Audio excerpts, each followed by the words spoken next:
Halo, selamat malam. Balik lagi bareng gua Irwan dan malam ini gua mau ngasih banyak banget informasi buat kamu semua nih yang mau jual mobil di kondisi yang spesial seperti saat ini. Nah, bersama gua nih hari ini nih, gua punya dua pakar khusus buat mobil bekas nih. Mungkin bisa kenalin dulu ya. Yang satu kita punya siapa nih? Dengan siapa nih? Abah Ombot. Abah Ombot apa Ombot nih? Abah Ombot apa Ombot? Ombot aja. Ombot aja. Oh, Ombot. Satu lagi tapi siapa? Ya, saya udah di mana? Udah di mana? Halo, udah di mana? Selamat malam, udah di mana? Kang Irwan. Oke.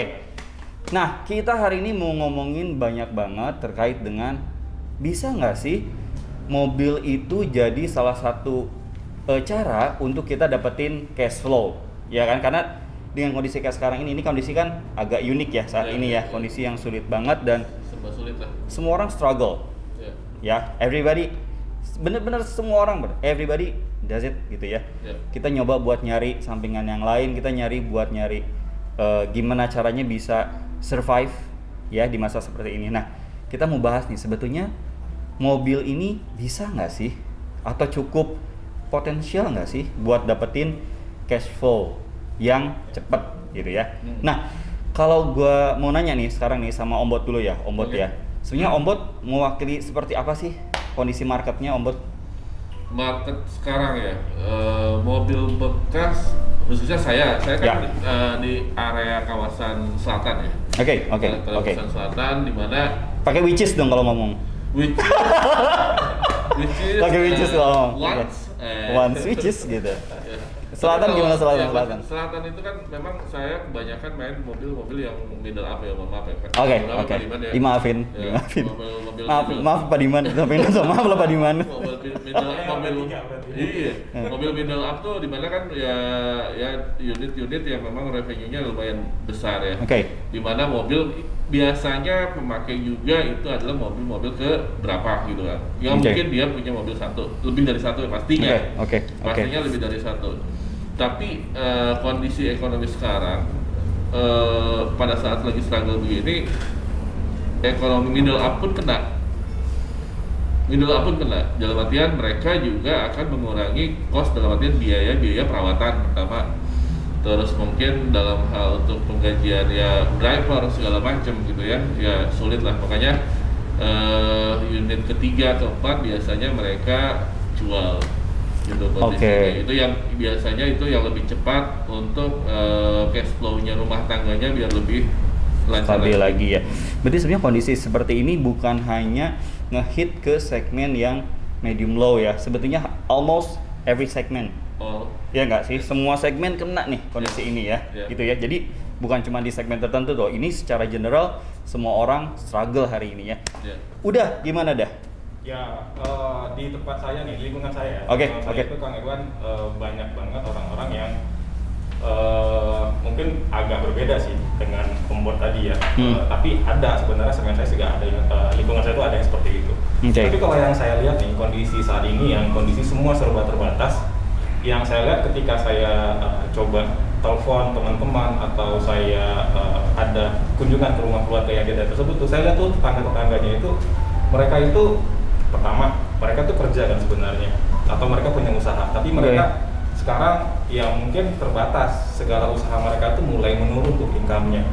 Terus yang saya lihat juga lingkungannya adalah mereka sebenarnya butuh cash flow yang cepat tapi mereka tidak bisa memanfaatkan usaha yang mereka sudah bangun dari dulu tuh karena tidak siap dengan kondisi pembatasan seperti Oke. saat ini kan. Nah, mereka butuh cash flow, kemudian yang mereka butuhkan adalah bagaimana cara mendapatkan cash flow.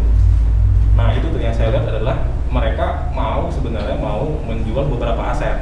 Nah, ini mungkin nanti kita coba diskusikan juga sih Bang Irwan ya. Aset apa saja sih yang mungkin menarik untuk bisa mendapatkan cash flow dengan cepat dan sesuai dengan harapannya mereka sih.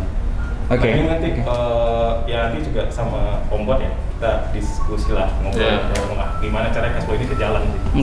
Oke. Seperti ini. Oke, berarti sebetulnya kalau kita lihat ya dengan kondisi PPKM seperti ini sekarang nih, sebetulnya mau di daerah manapun gitu ya, sebetulnya ya mau di Jakarta ini dimanapun mungkin udah nggak ngomong lagi cuman area pinggiran Jakarta, tengah Jakarta, selatan Jakarta, tapi every part in the world tuh sebenarnya ya itu lagi struggle nih sekarang. Oke. Nah, balik lagi tadi kita ngomongin soal mobil bekas nih, aset mobil untuk bisa enggaknya dijadikan cash, hard cash atau aset yang lebih liquid, lebih cepat untuk bisa di cashkan gitu lah ya. Nah, kalau saya mau ngobrol nih, sebetulnya di areanya Ombot nih, misalkan ya, area Ombot sekarang nih, sebetulnya sekarang tren yang dikatakan kalau kita bilang tadi medium up, sebetulnya segmennya apa sih medium up tuh? Takutnya audiens kita juga bingung sebenarnya medium up tuh apa sih, mobil apa sih medium up?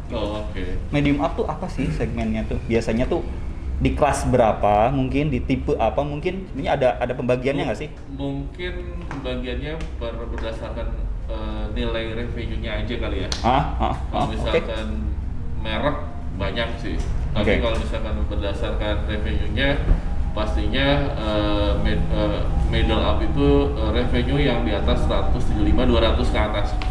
200 juta ke atas itu kategori juga medium up berarti ya. Kalau misalkan ya mungkin sahabat bisa tahu bahwa mobil yang di atas revenue 175 sampai 200 itu kan unit-unitnya banyak variannya, ada bisa mobil-mobil seperti Pajero, VZ, terus ada BMW, Euro, terus Mercy, banyak lah. Yang biasanya memang di daerah selatan itu biasa pada saat kondisi lagi normal biasanya lebih cepat pergerakannya, perputarannya lebih cepat dibandingkan mungkin kalau dijual di area pinggiran kali ya. Oh gitu. Di area tengah Jakarta atau di area center Jakartanya itu perputaran yang medium up itu lebih cepat ya? Lebih cepat. Dalam artian mungkin misalkan satu bulannya dalam 30 hari misalkan saya beli satu Mercedes-Benz 30 hari itu bisa laku dijual dalam satu bulan. Gitu. Ya contohnya seperti itu. Kalau misalkan kayak PRJ itu bahkan mungkin PRJ itu bisa ya saya beli sekarang mungkin seminggu depan udah terjual. Pajero juga sama. Lebih fast moving sebenarnya ya untuk medium up ya di area. Mungkin kalau saya boleh notes area Jakarta tadi area Jakarta Selatan, Jakarta Pusat mungkin ya. Cakupannya. Oh, menarik juga ya. Gitu. Menarik ya.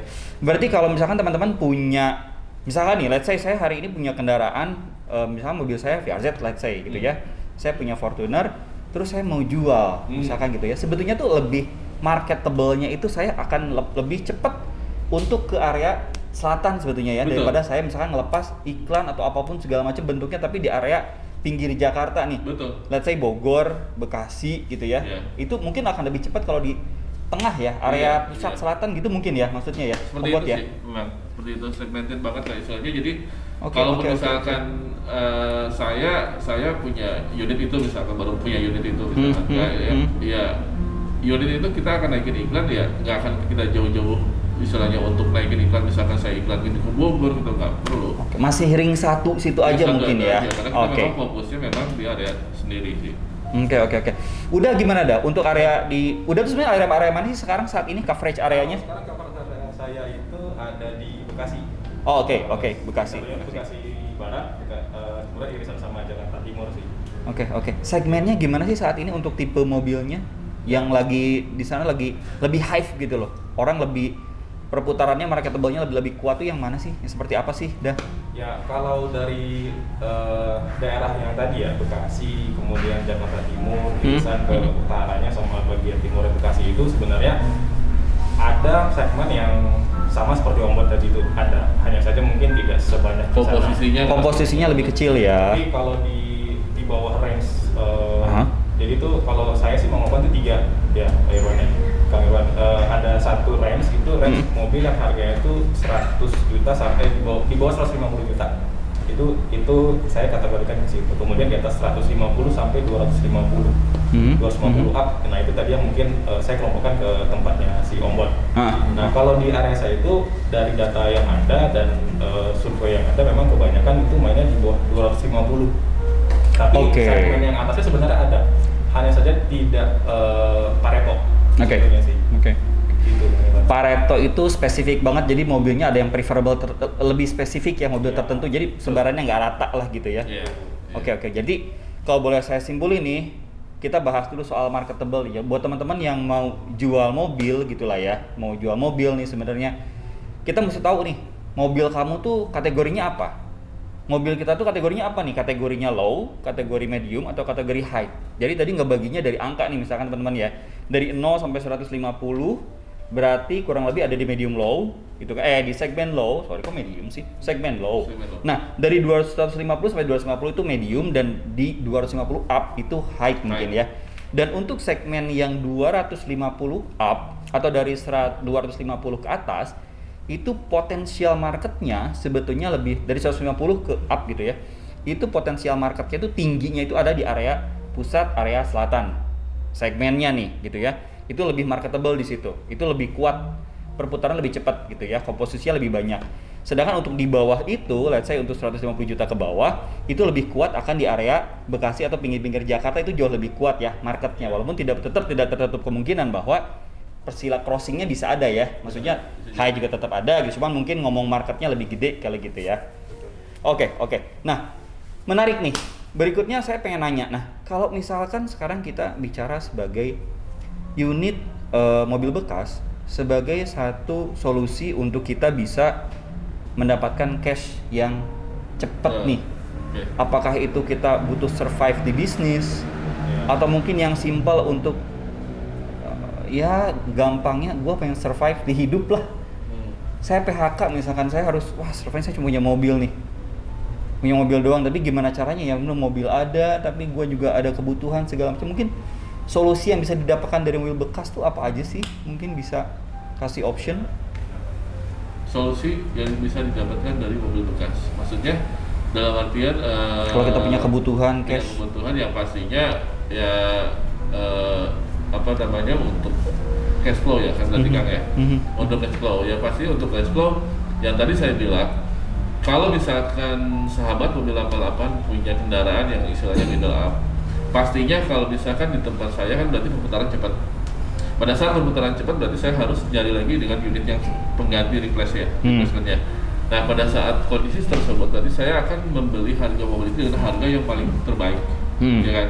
Harga terbaik belum tentu, misalkan harga yang saya ambil Piaget dengan tahun yang sama bisa saya ambil misalkan ya saya dibandingkan dengan di tempatnya Pak Diman, bisa jadi harga saya lebih baik. Saya lebih baik. Jadi kalau misalkan teman-teman sahabat-sahabat mobil 88 punya mau jual gitu istilahnya unit ketiga, unit keempat, biasanya unit ketiga, unit keempatnya yang mobil-mobil memang ya jarang dipakai gitu ya. Secara kebutuhannya mungkin dalam kondisi lagi PPKM seperti ini, dimana mungkin rasanya lebih baik oke lah kita jual dulu sementara ini, kita pun jarang pakai, jumlah kilometer rendah gitu ya sudah. Tempatnya ya pasti mungkin di area saya gitu kan, istilahnya pasti harganya pasti terbaik, dan itu pun secara keamanan, kenyamanan yang pastinya mungkin sahabat mobil 88 nggak usah ragu dan nggak usah takut lah. Kita pun sistem transaksinya istilahnya nggak usah misalnya repot, misalkan takutnya wah kita harus ke bank ya Pak, atau mobilnya harus dibawa ke ke showroom saya misalkan, nggak perlu. Sekarang transaksi bisa dilakukan di rumah saja. Oke. Gitu. Aman, nyaman, biasa 1 jam langsung cek rekening udah masuk, mobilnya kita ambil. Nah, kalau kita bahas tadi soal yang penjualan mobil ya, misalkan gue butuh duit atau apa gitu, terus gue mau jual mobil. Nah sekarang kan juga bisa jadi saya butuh uang tapi gue tetap perlu mobil. Berarti kan sebetulnya bisa tukar tambah nggak sih? Oh bisa banget. Iya kan, sebenarnya itu solusi juga ya, maksudnya gue punya mobil di segmen up, terus gue switch deh mobil gue turun segmen sedikit, downgrade sedikit, bisa. Tapi gue dapet cash flow. Ya, kan itu juga bisa, benar dong ya? Oh bisa banget. Itu bisa banget kan. Jadi kalau di tempatnya saya itu jadi gini modelnya, banyak orang yang ingin survive tadi seperti kita ngomong di awal itu, ingin survive, finansialnya juga sudah mulai berjalan even dengan keterbatasan saat ini ya. Kita coba tawarkan dengan beberapa program. Mereka mau downgrade tapi tetap punya mobil. Kemudian mereka dapat uang segar di situ. Atau mereka mau jual saja. Dan bicara itu keamanan, kita bilang keamanan. Pertama dari sisi kesehatan nih, kita bilang kondisi pandemi sekarang kita benar-benar menjaga nih teman-teman yang kita tugaskan untuk melakukan appraisal atas kendaraan yang mereka pengen jual. itu kita pastikan pertama hasil swabnya negatif. Yang kedua juga mereka menetapkan prokesnya jalan, mereka menggunakan masker, ada hand sanitizer. Kemudian juga untuk keamanan dari sisi transaksi mereka pasti menggunakan ID card resmi dari 88. Nah itu kita jaminlah ke teman-teman ke customer yang ada di sana bahwa anggota kita yang melakukan interaksi dengan customer itu pertama pasti sehat. Kemudian dari sisi level perusahaannya juga kita trusted lah dari CCTV-nya kita untuk 88. Teman-teman juga semuanya sudah diberikan ID card, surat tugas, kemudian juga semua pembayaran ataupun customer yang tadi mau trade-in downgrade mereka dapat dana segar, itu semua pembayaran melalui rekening kantor dan tidak ada tipping sama sekali di sana. Oke, menarik. Nah, dari situ saya pengen geser, saya maju lagi dikit nih. Saya maju dikit ya. Kalau misalkan saya mau tahu nih, dari sekian banyak, misalkan let's say nih, kalau kita ini kita coba lebih real nih ya, bahwa yang akan banyak kena imbas adalah rekan-rekan kita pada segmen medium low nih secara finansial. Kondisi saat ini, benar nggak sih? Oke. Let's say saya punya 2 mobil. Saya punya satu mobil, saya MPV. Kalau saya sebut brand mungkin, let's say saya punya Avanza, saya punya R3 gitu ya. Terus yang kedua, saya punya mobil kedua nih, buat ngantar anak misalkan. Saya punya, let's say saya punya Brio atau Agya. Nah, teman-teman punya tips nggak sih? Sebetulnya kalau di antara 2 itu, mana yang lebih prefer untuk dilepas hari ini? Mana yang mesti gue lepas? Mungkin kita mesti apa sih yang perlu dipertimbangkan gitu. Misalkan saat ini mendingan lepas yang city car-nya aja karena faktor ekonomis mungkin atau ada apa? Ada pertimbangan nggak sih sebenarnya di situ? Saya atau boleh Ombot dulu. Kalau saya sih kelihatannya dari fungsinya. Oke, dari fungsi kenapa Ombot? Kalau yang namanya mobil itu kan istilahnya buat pakai ya, buat pakai atau buat usaha atau buat antar jemput anak sekolah atau antar jemput, benar. Sekarang buat antar jemput anak sekolah, tapi kalau misalkan sekolahnya aja masih daring ya? Daring. Masih daring kan? Oke. Ya sudah. Itu yang pertama. Ya istilahnya dari segi kegunaan, berarti kan udah banyak di rumah tuh mobil. Oke. Misalnya kalau misalkan kita mau jalan, sudah pakai yang MPV aja biar masuk sama-sama semuanya. Kalau misalkan masuk yang kecil nggak ini, tapi misalnya yang city car ini bisa buat backup cash flow rumah tangga, kayak gitu. Jadi kalau menurut saya yang city car sih. City car ya. City car. Yang harus dijual misalkan gitu. Tapi Ombot, kalau ngomong-ngomong nih, kalau tadi kita bahasannya kan gini. Kalau kita punya 2 aset nih, mobil, let's say saya mau keep yang lebih ekonomis nih. Saya mau simpen yang lebih hemat. Nah, sebetulnya acuan mobil mana yang lebih hemat, itu yang mana? Ngelihatnya apa sih? Kalau mobil tuh lebih hemat yang buat dikip di rumah tuh, apakah mungkin CC atau mungkin kondisi mesin tertentu atau apa sih yang bikin mobil itu lebih hemat? Konsumsinya kah ataupun spare part-nya katanya apa sih yang mesti dilihatin? Betul. Dari segi MPV biasanya unit kalau di Indonesia itu yang harga jualnya bagus. Itu biasanya muatnya banyak. Pertama, yang harga jualnya bagus tuh biasanya CC-nya itu tidak terlalu boros. Berarti CC boros tuh maksudnya CC-nya tinggi. Bahan bakarnya. Berarti CC-nya itu biasanya nggak lebih dari 1.300. Berarti kalau nggak lebih dari 1.300 lebih hemat ya? Makin kecil CC-nya makin hemat ya? Makin hemat. Terus? Nah, dari segi jual resale value-nya, karena kenapa? Spare part-nya misalkan gampang cari pada saat misalkan lagi budget kita lagi nggak ada, kayaknya kalau misalkan kita ganti spare part ke bengkel auto res resmi kayaknya mahal, saya belum punya duit. Kita masih bisa pakai dengan misalnya KW1, KW2, KW3 kan? Itu ada. Berarti istilahnya benar. Berarti istilahnya bukan cuma di CC, tapi kita ngelihat brandnya. Makin tenar brandnya, sebenarnya sih kemungkinan makin murah. Alternatif substitusi spare part itu banyak ya, unit pengganti ya. Menarik. Nah, let's say saya sudah punya nih mobil yang saya mau jual. Kayaknya kalau tadi saya bilang antara Avanza dengan Brio. Kayak saya skip Brio aja. Kenapa? Karena CC Brio buat saya sekarang saat ini nih CC lebih kecil, lebih hemat, dan istilahnya untuk brand dari Brio sendiri ya itu brand yang common sekali saat ini ya, popular. Spare partnya juga banyak. Ya udah deh, saya mau lepas nih akhirnya. R3 saya, let's say saya cuma punya R3 nih, akhirnya yang mobil pertamanya. Nah, solusinya apa sih Om Bot sebetulnya yang harus saya siapkan supaya mobil ini tuh bisa dihargai dengan maksimal oleh dealer? Apa sih yang dinilai gitu loh? Yang dinilai ya, ini biasanya ya, kadang kan sahabat kalau misalkan mau saya dikasih clue dari belakang. Hey, clue-nya apa? Iya, clue-nya kata dikasih waktu timing. Oke. Sahabat misalnya kalau misalkan mau jual itu kan kadang jangan bawa dokumen, terus bawa mobil, terus bawa ke mobil. Oke. Tapi kan kadang saat ini nih banyak banget pajak STNK yang mati. Oke, kondisi pajak ya. Karena kan ada yang taat bayar pajak, ada yang enggak. Beda-beda gitu kan. Nah, terus kondisinya mobil kotor segala macam. Ini baiknya nih ya kalau teman-teman pengen tipsnya biar dihargain mahal gitu ya. Maksimal lah ya. Maksimal ya. Oke. Kalau bisa pajaknya diperpanjang dulu. Pajaknya dipanjangin dulu. Kenapa ya pembeli itu takut? Misalkan dijual begitu aja, tapi pada saat udah dibayar misalkan ternyata sudah diblokir. Akhirnya dia double biayanya, sehingga biasanya pedagang atau misalkan pembeli biasanya kalau misalkan terima apa adanya begitu, mereka nawarnya lebih ke bawah. Sebetulnya ukuran pajak yang masih aman nih ya, ukuran pajak masih aman tuh di masa pajak masih aktif berapa bulan sih sebenarnya? Ya, kalau boleh diinfo 3 bulan kali ya. Berarti let's say minimal 4 bulan itu masih safe lah ya, masih oke ya. 4 bulan. Tapi di bawah itu better itu sudah kan diurus perpanjangan. Bebankan atas biaya. Oke. Biasanya apa pedagang. Ya. Mungkin ini juga jadi solusi buat ini ya, edukasi buat customer juga ya. Betul.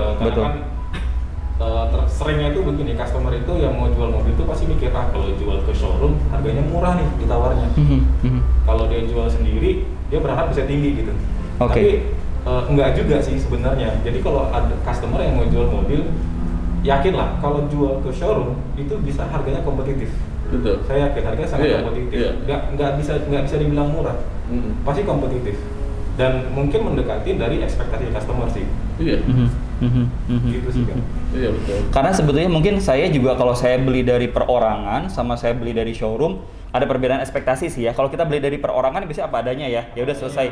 Kamu cek sendiri, kamu maintain sendiri pemeriksaan segala macamnya. Tapi kalau dari showroom kita punya ekspektasi mobilnya ready for use. Sehingga kayaknya sih wajar ya agak sedikit lebih mahal. Tapi sebetulnya sih kalau kita mau jual ya lebih amannya showroom sebetulnya ya. Maksudnya minimal jual ke showroom selesai. Iya nggak sih? Iya. Yang tadi udah bilang kan ya, kalau ke showroom tuh harganya kompetitif dan selesai. Artinya selesai, showroom kalau ada apa-apa ya showroom tanggung sendiri ya. Nggak akan ngejar-ngejar saya. Nggak akan. Karena di awal biasanya udah clear. Oke. Kita pun istilahnya menjual garansi. Iya. Ada value yang kita tawarkan customer ketika kita mengambil sedikit value di situnya. Customer merasa yakin mobilnya aman karena kita juga punya garansi ya dari mobil 88 sendiri itu kan ada garansi yang menjamin atas unit tersebut aman, baik dari isi kendaraannya, dokumennya, legalitas, dan sengketa apapun. Oh, menarik nih. Kalau itu tadi kita udah ngomongin dari segi mobilnya, maksudnya dokumennya segala macam. Terus kalau dari segi mobilnya sendiri secara physically, teman-teman biasanya yang sangat aware itu apa sih? Yang maksudnya ini krusial nih.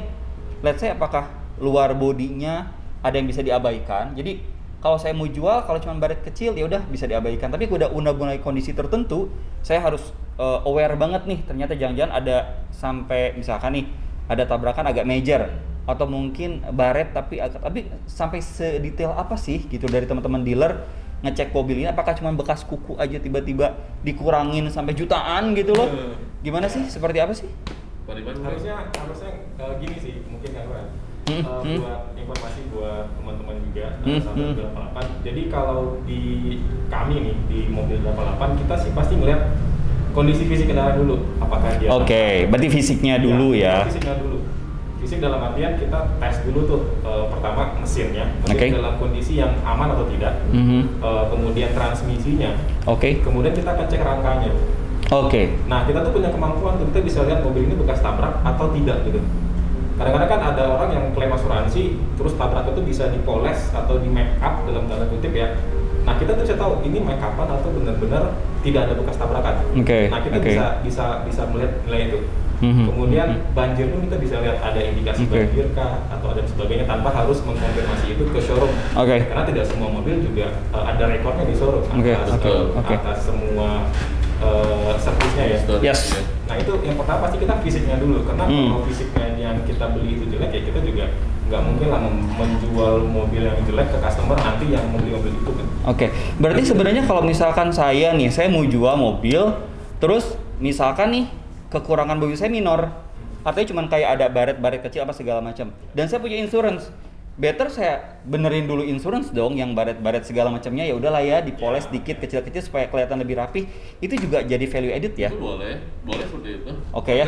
Istilahnya begini ya, mungkin pada saat dijual pun istilahnya kan namanya insurance itu kan ngikut ke mobil ya. Betul. Ngikut ke kita. Istilahnya pada saat mobil itu dilepas, baiknya istilahnya untuk menaikkan value itu mobil, itu insurance-nya dimanfaatin dulu. Bener. Good idea. Betul. Minimal mobil udah beres, dapat angka lebih gede ya, pajak panjang. Nah, sekarang saya udah dapat nih poinnya, mobil udah saya beresin. Tapi sorry nih, saya PPKM bro, nggak bisa keluar. Gimana nih? Ada solusi nggak buat gua nih? Tenang Kak Irwan, itu solusi yang sudah kita makanya kita di sini. Sudah prepare. Gimana? Kita di sini. Jangan sampai gua repot nih mau jual mobil. Kita sudah membuat satu program buat sahabat mobil 88 yang mau jual atau mau beli mobil kita sudah punya caranya. Teman-teman tinggal kunjungin pertama websitenya kita. Nanti teman-teman bisa pilih mau cari mobil apa saja, atau teman-teman mau jual mobil bisa info ke situ. Atau kalau teman-teman sudah punya teman yang kerja di 88 juga bisa hubungin kontak. Nah nanti kita akan schedulekan teman-teman di rumah aja, nggak usah ke kantor kami, karena showroom kami juga tutup. Taat. Kita taat nih sama peraturan pemerintah. Kantor kita tutup, tapi kita tetap produktivitasnya ada. Nah teman-teman tinggal hubungi kami tinggal datang ke rumah teman-teman untuk menginspeksi kendaraannya dengan standar prokes tadi yang di awal sudah kita bicarakan. Jadi customer juga nggak usah worry soal ini orang kira-kira membawa virus atau gimana nih, nggak usah khawatir. Semua karyawan yang kita tugaskan ke rumah teman sudah dites mungkin ya. Menarik. Customer juga akan merasa aman dan merasa aman untuk bertransaksi. Itu sih aman. Kalau yang mau beli, misalkan dia juga kontak nih, saya mau beli tapi saya mau cek dulu mobilnya gitu, bisa banget. Teman-teman tinggal hubungin, kita kirim mobilnya ke rumah, gratis. Gratis. Menarik banget obrolan kita hari ini, Om Bot. Udah, Diman, thank you banget.